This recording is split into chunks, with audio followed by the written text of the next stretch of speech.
जिनको इन दिनों foreign assets और फॉरेन इनकम के नॉन डिस्क्लोजर के एसएमएस और मेल्स रिसीव हो रहे हैं। उसके पीछे रीजन ये है कि सीबीडीटी ने रिसेंटली अपना एक प्रेस रिलीज किया था, जिसमें ये साफ साफ मेंशन किया गया था कि ऑटोमेटिक एक्सचेंज ऑफ इंफॉर्मेशन के थ्रू सीबीडीटी के पास इंफॉर्मेशन आई है कि बहुत सारे टैक्स पेयर्स का फॉरेन में असेट्स है और इनकम है, बटन में कहीं पर भी उन्होंने उसका डिस्क्लोजर नहीं दिया है।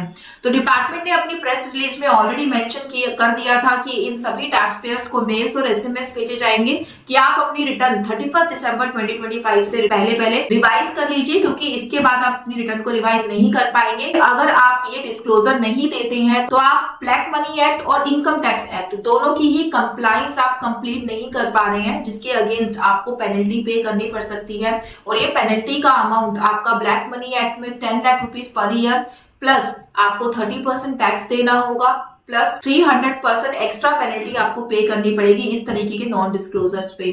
वहीं अगर मैं इनकम टैक्स एक्ट की बात करूं तो वहां पर भी आपको टैक्स पे करना होगा, इंटरेस्ट पे करना होगा, पेनल्टी 200% तक की पेनल्टी आपको एक्स्ट्रा पे करनी होगी अगर आपने इस तरीके की इनकम को डिस्क्लोज नहीं किया। तो ये फर्स्ट कैंपेन नहीं है डिपार्टमेंट की तरफ से, इस तरीके का पहले भी एक कैंपेन रन किया गया था नवंबर 2024 में, जिसमें फाइनेंशियल 2023-24 की रिटर्न्स को चेक किया गया था कि किस किसने अपना डिस्क्लोजर दिया है और किसने नहीं दिया है।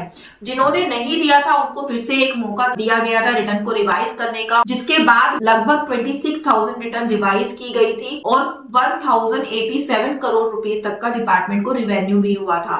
अगेन फाइनेंशियल ईयर 2024-25 से रिलेटेड डिपार्टमेंट ने एक कैंपेन रन किया है, तो अभी आपके पास टाइम है, आप अपनी रिटर्न को रिवाइज कर सकते हैं। अगर आपको ये मेल और एसएमएस इससे पहले वाले सालों का भी रिसीव हुआ है तो आईटीआर ड्यू फाइल करके आप उन सालों में भी करेक्शन कर सकते हैं, अदरवाइज आपको हैवी पेनल्टी पे करनी पड़ेगी।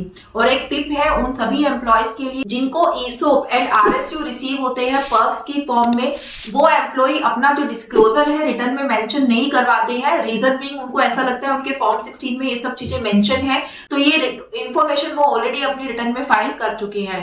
बट मैं यहाँ पे आपको बता दूं कि इन्फॉर्मेशन सिर्फ उतनी ही गई है आपकी रिटर्न में कि आपको परक्यूजिट कितने अमाउंट का मिल रहा है, किस फॉर्म में आपको ये पर्क्स मिला है, ये इन्फॉर्मेशन आपकी आईटीआर में जब तक नहीं जाती, जब तक आप इन्फॉर्मेशन जो रिटर्न फाइल कर रहे हैं उसको नहीं देते। आपको अपनी रिटर्न में मेंशन करना होगा कि कितने आरएसयू और कितने ईसोप आपको मिले हैं एज एन फॉरेन असेट्स, और अगर उस पर कोई डिविडेंड इनकम हुई है तो आपको उसको एफएसआई कॉलम में अलग से मेंशन कराना होगा। उसके ऊपर आपको टैक्स भी पे करना होगा।